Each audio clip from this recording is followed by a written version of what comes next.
Bonjour à tous, je vous salue au nom de Jésus-Christ. Bienvenue dans cette vidéo qui est appelée Réveille-toi pour être sur le chemin de la perfection. Ici, nous allons apprendre le chemin, comment marcher sur le chemin de la perfection. Le chemin de la perfection, c'est simplement Jésus. C'est Jésus qui est le chemin, la vérité et la vie. Il vit pour toujours et il revient bientôt. Alors, je vais partager avec vous ce verset de Marc chapitre 14, du verset 1 au verset 16 pour ceux qui vont faire plus de lectures poussées. Et moi, je vais m'arrêter simplement au verset 3. Et nous allons voir ce qui va se passer. Je vais commencer par le verset 1 parce qu'il est très important de vous mettre dans le bain de ce qui va se passer. Ce qu'on va parler aujourd'hui.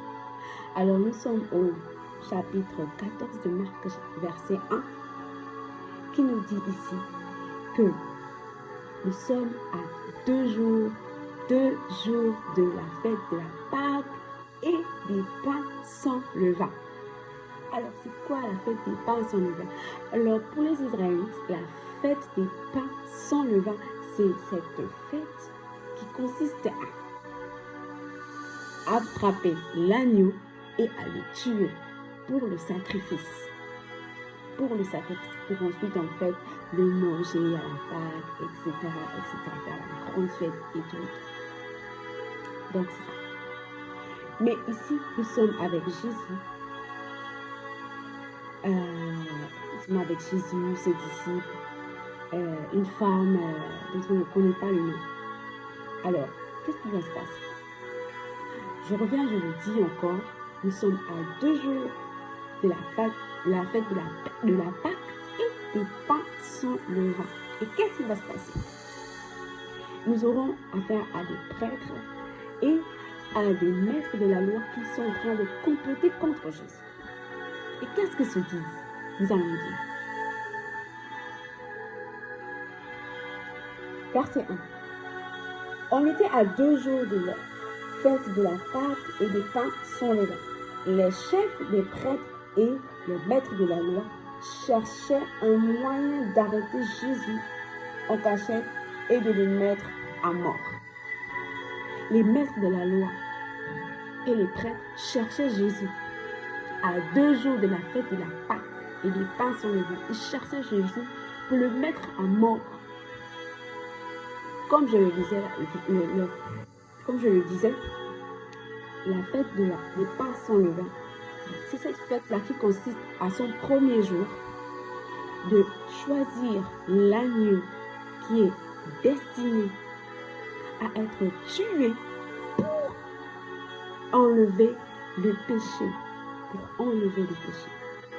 Et les prêtres et les maîtres de la loi cherchaient Jésus pendant ces 2 jours-là. Ils cherchaient un moyen d'attraper Jésus. Pour le tuer, quoi. Ils cherchaient ce moyen-là. Attraper Jésus. Le saisir pour le tuer. Mais ils ne pouvaient pas le faire pendant la fête. Donc ils ont attendu. Là, ils étaient en mode complot, quoi. Ils ont attendu le moment favorable pour pouvoir attraper Jésus. Alors, nous sommes toujours à 2 jours de la fête de la Pâque et les pains sont là. Mais du côté des disciples, qu'est-ce qui va se passer? Ils sont en train de se balader avec Jésus. Ouais, Jésus, comment ça va et tout? Tu aimerais qu'on te prépare le dîner de la Pâque? Donc, vous êtes en train de marcher avec l'agneau comme ça. Là. Lui, le dîner de la Pâque, vous êtes en train de marcher avec lui. Vous ne savez pas. Combien même Jésus est en train de répéter à chaque fois à ses disciples que je vais être attrapé, je vais être dans les mains des prêtres, de maîtres de la loi. Ils vont me mettre à mort, je vais mourir et au 3e jour je vais ressusciter Et je vous attendre à Galilée à chaque fois. Jésus est en train de répéter ces choses-là à ses disciples. Mais ses disciples étaient comme, tu ne peux pas mourir. T'as quoi, 3 ans? 3 ans, on ne peut pas mourir, on peut pas. T'es avec nous, frère. T'es avec nous, frère. On ne va pas te laisser mourir comme ça. Non, non, non, non, non, non. Et Père a même dit à Jésus, mais tu ne peux pas mourir comme ça. Et Jésus a dit, arrière de moi, Satan. Arrière de moi, Satan, parce que tes pensées ne sont pas les pensées de Dieu, mais les pensées des hommes. Vous voyez un peu Vous voyez un peu. Mais ce qui est extraordinaire ici, c'est ce qui va suivre. Alors, pendant que les disciples étaient en train de se balader avec l'agneau, se balader avec Jésus, l'agneau, alors que de l'autre côté, les prêtres et les maîtres d'agneau sont en train de comploter pour l'attraper, le tuer, parce que c'est lui, ils avaient conscience que c'était Jésus, l'agneau. Jésus qui devait ôter le péché, même s'ils étaient sourds. Ouais. Mais c'était eux qui étaient censés l'attraper. C'était eux qui étaient censés l'attraper. Et ils étaient prêts. Ils étaient prêts à tout faire, à tout mettre en œuvre pour attraper Jésus, l'agneau de Dieu. Donc, il y a une chose qui va être extraordinaire dans cette scène. Et c'est une femme. Une femme extraordinaire. Ouais, c'est mon modèle, quoi. Vraiment, franchement, c'est mon modèle, là. Ouais, elle m'a marqué quand je lis ça. Elle m'a vraiment marqué. Ce qui va se passer, c'est que elle viendra lorsque Jésus et ses disciples seront en train de manger. On le voit dans Marc, chapitre 14, verset 3. Au verset 3. On va le lire. Comme Jésus était à Béthanie, dans la maison de Simon le lépreux, une femme entra. Pendant qu'ils étaient à table. Pendant qu'ils étaient à table. Ils étaient en train de manger le poulet. Elle tenait un vase d'albâtre qui renfermait un parfum de nard pur. Le grand prix. Un parfum de nard pur de grand prix. On va voir ce que ça veut dire. Elle a rompu le vase, c'est-à-dire qu'elle a brisé le vase qui contenait le parfum. Elle a brisé le parfum, elle a versé sur la tête de Jésus. Quelle femme extraordinaire. Ouais, quelle femme extraordinaire.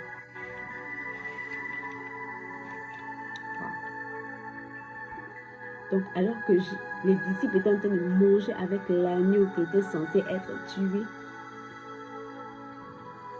cette femme-là est venue préparer le corps de Jésus.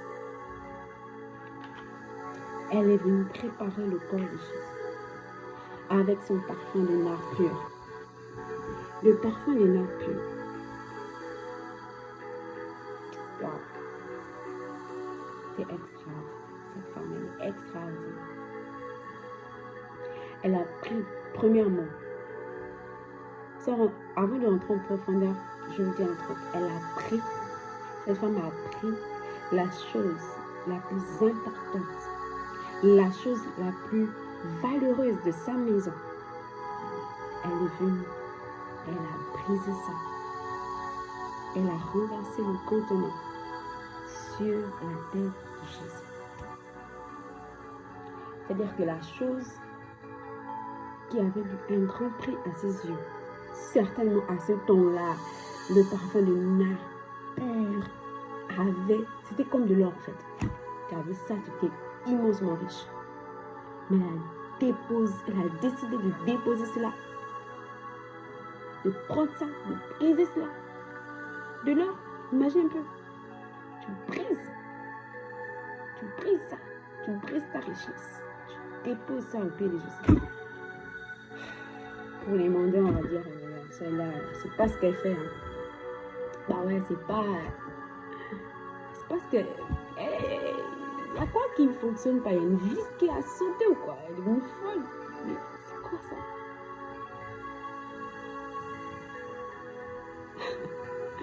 c'est un mystère. C'est un mystère.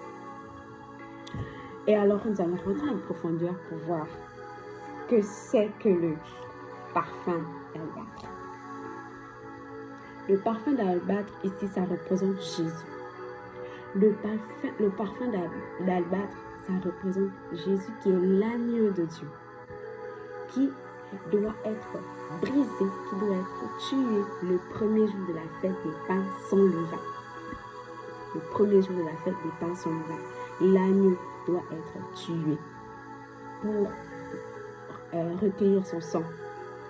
On doit l'égorger, recueillir son sang. Et le flacon d'albâtre là, ce flacon là, ça représente Jésus, le corps de Jésus-Christ, qui doit être brisé, blessé. Et c'est ça en fait. C'est ça. Alors, elle a répandu sur la tête de Jésus le parfum de nard pur. Le parfum de nard pur, c'est ce qui est à l'intérieur du vase. Mais le vase, c'est le corps de Jésus. Et qu'est-ce qu'il y a à l'intérieur du corps de Jésus? Le sang. C'est la vie. La Bible dit que la vie est dans le sang.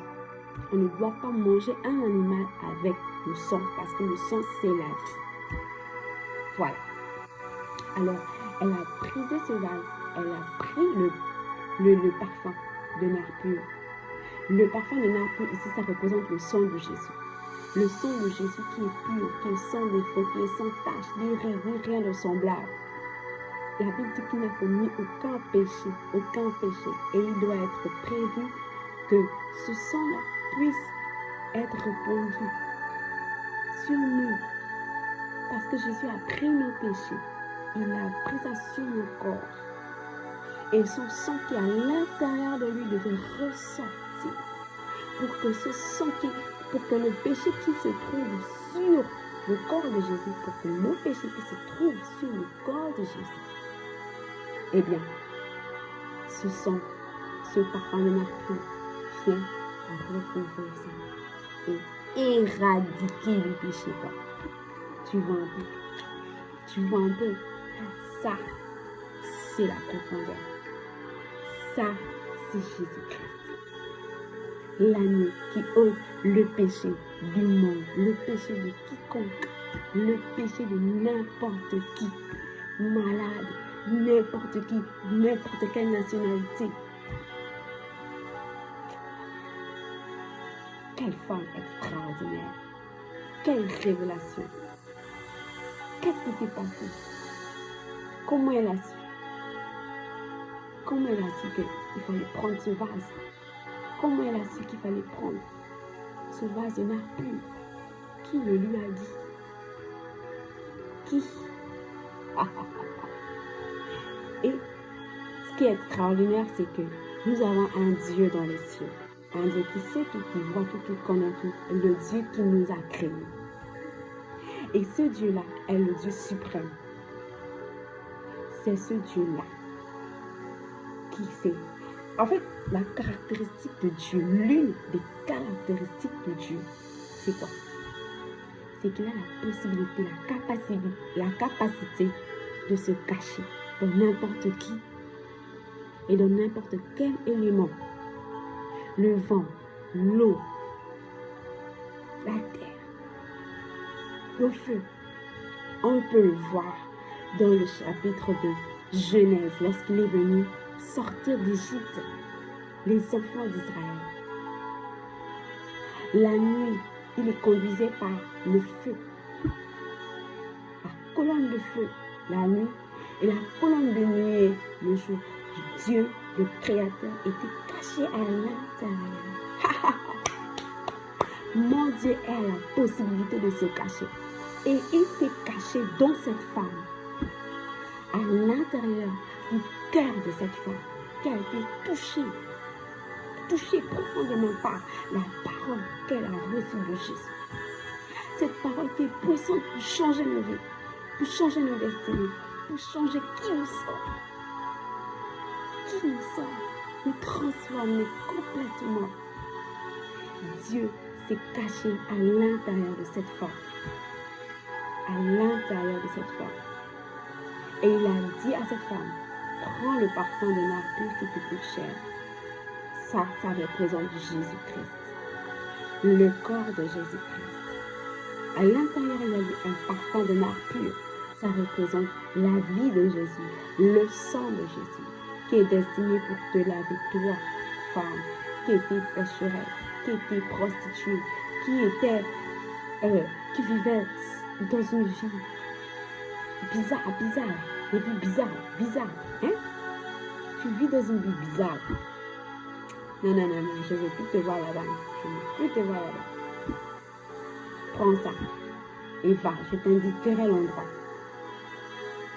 Je t'indiquerai l'endroit. Elle a suivi la géolocalisation que Dieu lui a donnée. Elle est arrivée dans la maison de Simon le lépreux. Pendant que Jésus était en communion fraternelle avec ses disciples. Pendant que Jésus est en train de manger, de communier avec les disciples. Et ce geste que la femme a fait va avoir un impact. Parce que nous allons voir plus tard que Jésus a commencé à faire la Sainte Seine. Mais la Sainte Seine, c'est quoi? On mange le corps de Jésus et on boit son sang.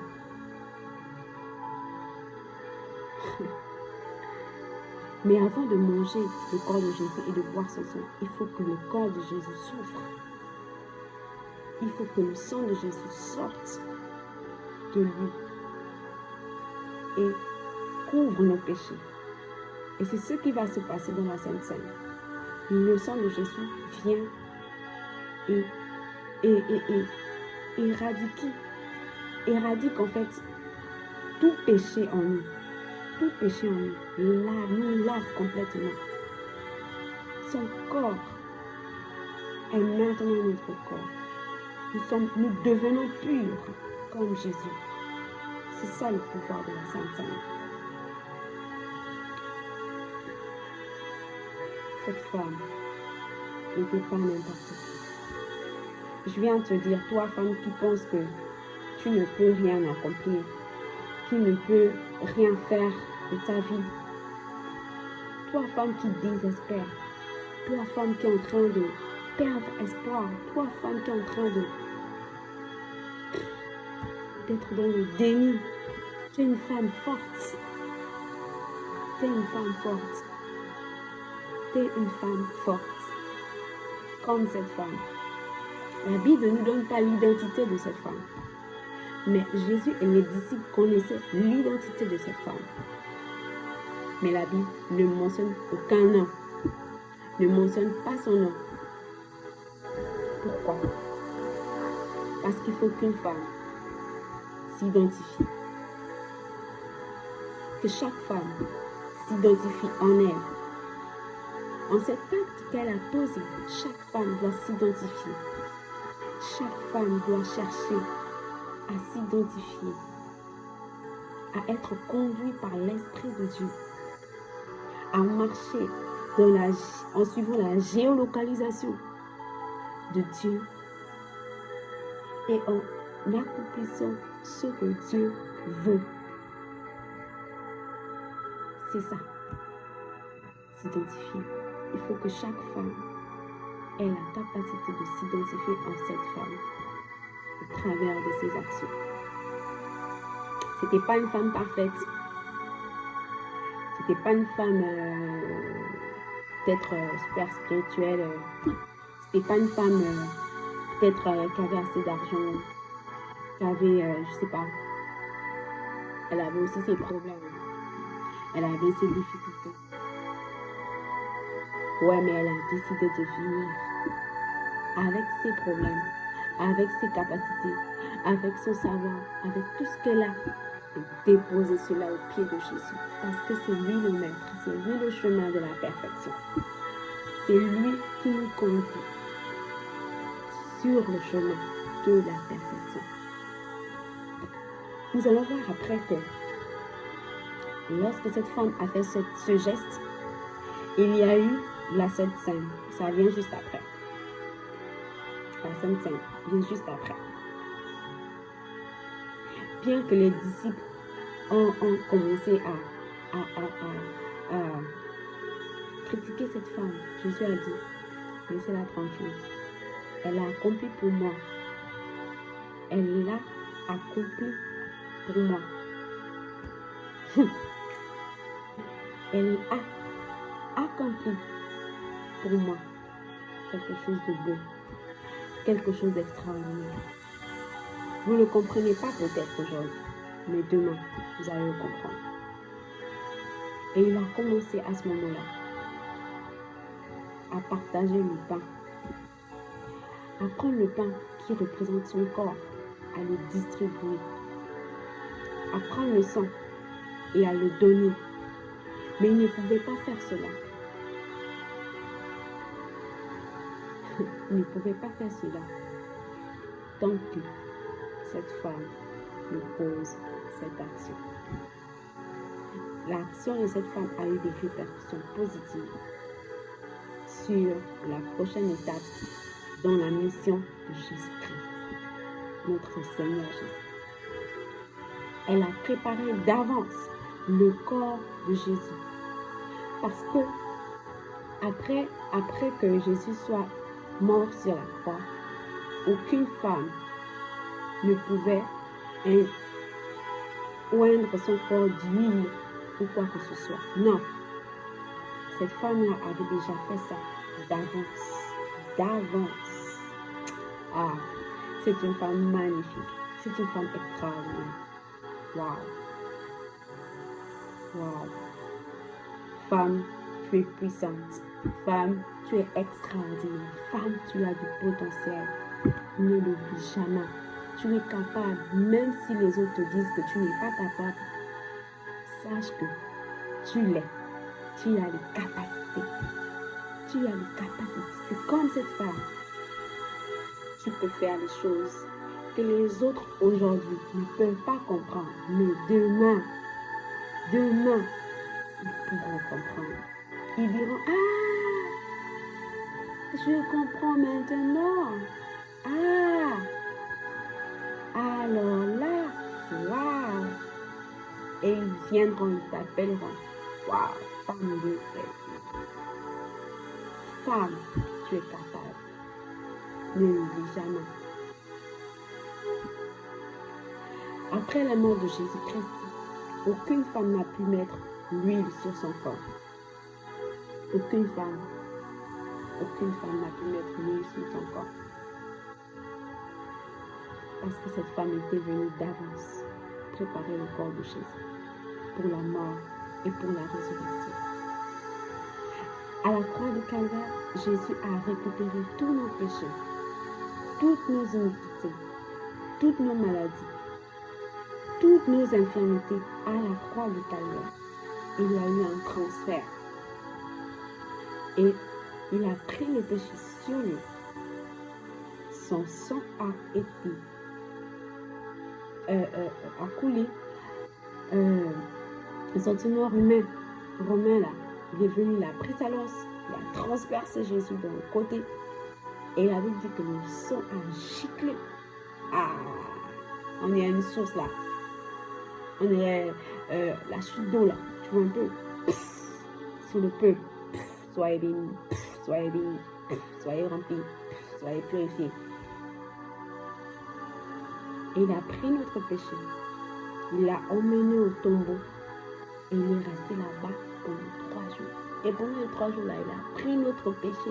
Il a emmené ça dans le tombeau pour l'éternité. Donc ça veut dire qu'aujourd'hui là, c'est fini. On a fini avec le péché. La vie du péché là. La place du péché, c'est dans le tombeau. Tu vois un peu? La place du péché, c'est dans le tombeau. La place du péché, c'est maintenant, aujourd'hui là, dans le tombeau. À partir de maintenant que tu écoutes la vidéo là, sache que la place du péché, c'est dans le tombeau. Jésus a fini avec. À la croix, son sang a giclé sur nous là, pour nous donner la pureté. Les enfants d'Israël, disait aux Romains, aux prêtres et tout ça là. Les prêtres, ce sont les prêtres même qui disaient que ce n'est pas grave, que son sang retombe sur nous. Et effectivement, son sang pur, son sang qui représente le nar pur, est retombé sur nous. Ah, quel parfum de bonne odeur!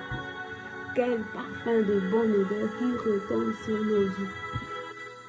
Quel parfum, quelle grâce! Nous avons la grâce de vivre sans péché.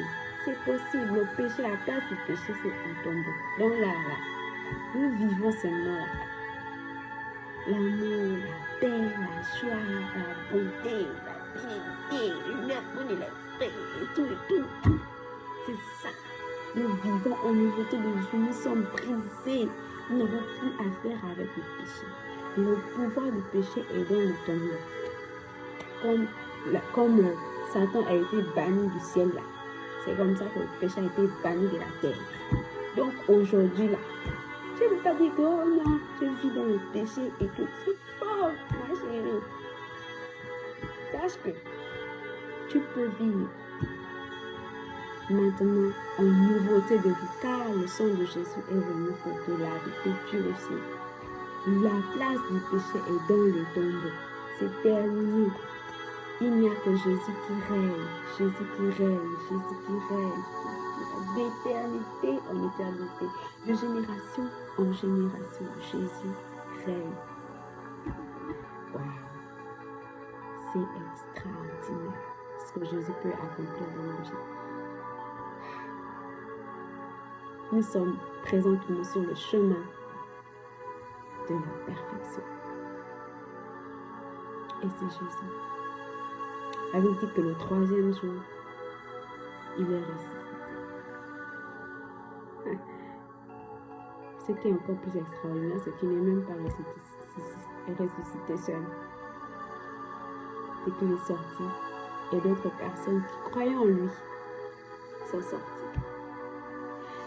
D'autres personnes qui croyaient en lui ont bénéficié de cette grâce, de la résurrection. Jésus est la résurrection et la vie. Si tu crois en lui, si tu crois que Jésus-Christ est la résurrection et la vie, tu crois que Jésus-Christ a donné sa vie sur la croix du Calvaire pour te sauver. Si tu crois cela avec moi, eh bien, sache que tu es réveillé pour être sur le chemin de la perfection.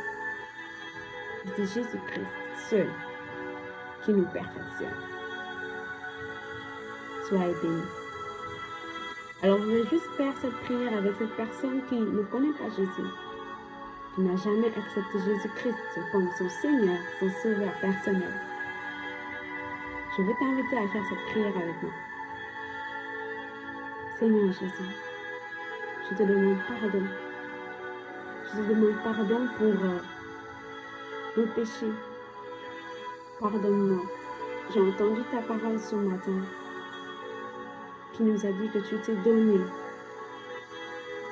Tu as été brisé tel ce vase d'albâtre. Ton sang a été répandu pour mon péché. Tu m'as purifié, tu m'as sanctifié. Tu m'as nettoyé de toutes sortes de péchés impurs et tu m'as rendu pur. Ce matin, je crois en cette parole et sur la base de cette parole, je t'accepte comme mon Seigneur, mon Sauveur personnel, afin que désormais je puisse vivre pour toi. Je puisse vivre pour toi. Désormais, je t'appartiens. Désormais, je suis à ta suite pour marcher sur le chemin de la perfection. Merci Seigneur, dans le nom de Jésus-Christ. Amen. Sois béni.